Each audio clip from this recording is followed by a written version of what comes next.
কোরবানি কেন্দ্রিক আপনার টাকা আছে, আপনি বাজারজাত করতে গেলেন, আপনি মহিষ কিনলেন, আপনি উট কিনলেন, আপনি দুম্বা কিনলেন, আপনি একটি খাসি কিনলেন, আপনি একটি বকরি কিনলেন, অর্থাৎ আপনার টাকার আছে, আপনি সম্পদশালী, আপনি কোরবানি করা আপনার উপর ওয়াজিব।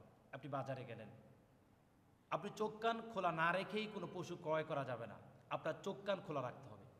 কীভাবে আপনি চোখ কান খোলা রাখবেন? কোনো ত্রুটিযুক্ত কোনো পশু দ্বারা যদি আপনি কোরবানি করেন তাহলে আপনার কোরবানি আদায় হবে না। তাহলে কোন কোন প্রবলেমগুলো থাকলে যেই পশু দ্বারা আপনার কোরবানি হবে না, সেই বিষয়টা অতীব জরুরি আমাদের। কোন কোন সমস্যাগুলো থাকলে, কোন কোন ত্রুটিগুলো থাকলে আপনি কোরবানি করতে পারবেন না ওই পশু দ্বারা, সেটা জানা অত্যাবশ্যক। আপনার টাকা আছেই মানে আপনি কোনো পশু ক্রয় করতে পারবেন না, আপনার চোখ কান খোলা রাখতে হবে।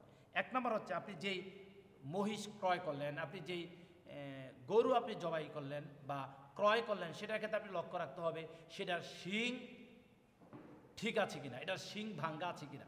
যদি আপনার শিং যদি ভাঙ্গা থাকে, অর্থাৎ সেটা ত্রুটিযুক্ত, সেটার সাথে ত্রুটি রয়েছে, সেটা দ্বারা আপনি কোরবানি করলে কোরবানি আপনার আদায় হবে না। আপনি যেই পশুটা ক্রয় করলেন অর্থাৎ কোরবানি করার জন্য, সেটা যদি অন্ধ হয়, তাহলে অন্ধ পশু দ্বারা আপনার কোরবানি করা যাবে না।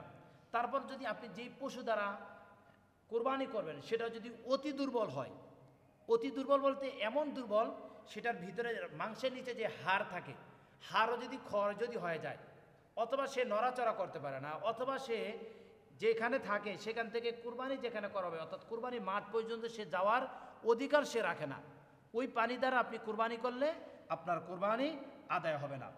অর্থাৎ কোনো পঙ্গু জাতীয় কোনো পশু দ্বারা যদি আপনি কোরবানি করেন, কোরবানি হবে না। উল্লেখ্য যে জন্মগতভাবে যদি কানা হয়, তবে তার লেজ কাটা হয়, দাঁত না থাকে, জিহ্বা যদি কাটা থাকে, এই সমস্ত প্রাণী দ্বারা কোরবানি করলে আপনার কোরবানি আদায় হবে না। তাহলে আমরা জানলাম অতি দুর্বল কোনো পশু দ্বারা কোরবানি করলে কোরবানি আদায় হবে না। কেমন অতি দুর্বল? যেখানে আপনি কোরবানির মাঠ, কোরবানির স্থান, যেখানে আপনি গরুটাকে বেঁধে রেখেছেন, মহিষটাকে বেঁধে রেখেছেন, উটটাকে বেঁধে রেখেছেন, সেখান থেকে সে হেঁটে কোরবানির মাঠ পর্যন্ত সে যেতে পারবে না, সেই সমস্ত প্রাণী দ্বারা আপনি কোরবানি করা জায়েজ নেই। কোনো অন্ধ এবং লেজ কাটা, শিং ভাঙ্গা, তারপর অতি দুর্বল, এই সমস্ত প্রাণী দ্বারা, এই সমস্ত পশু দ্বারা যদি আপনি কোরবানি করেন, আপনার কোরবানি সহি হবে না।